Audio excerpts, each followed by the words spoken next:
আপনি কি জানেন ভারতে এমন একটি মন্দির আছে যেটি এক রাতের মধ্যেই তৈরি হয়ে গেছে, তাও আবার কোনো সিমেন্ট, বালি বা চুন ব্যবহার না করে, শুধুমাত্র পাথরের ওপর পাথর বসিয়ে। অবিশ্বাস্য লাগলেও ভারতে এমন একটি মন্দির সত্যিই আছে। এই মন্দিরটি রয়েছে মধ্যপ্রদেশের মোরেলা জেলার সিহোনিয়া গ্রামে, যেখানে দাঁড়িয়ে আছে শিবের এক অলৌকিক ধাম। এই মন্দিরকে ঘিরে রয়েছে যত না গল্প, তার চেয়েও বেশি রয়েছে রহস্য। স্থানীয় লোককথা অনুযায়ী মন্দিরটি নাকি মানুষের দ্বারা তৈরি হয়নি, বরং ভূতেদের দ্বারা মাত্র এক রাতের মধ্যেই তৈরি হয়েছে। ভূতেরা নাকি রাতে কাজ করত এবং ভোর হওয়ার আগেই কাজ শেষ করত।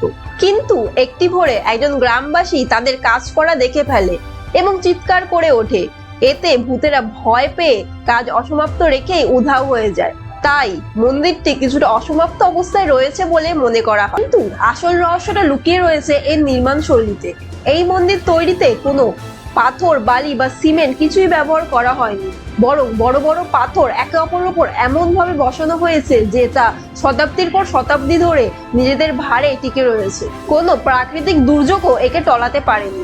এই পাথরগুলো নাকি আশেপাশের এলাকা থেকে আনা হয়নি, বরং অনেক দূর থেকে বহন করে আনা হয়েছে। সেই যুগে এত ভারী পাথর এত দূর থেকে আনা এবং এত উঁচুতে স্থাপন করা এক বিস্ময়কর দৃষ্টান্ত।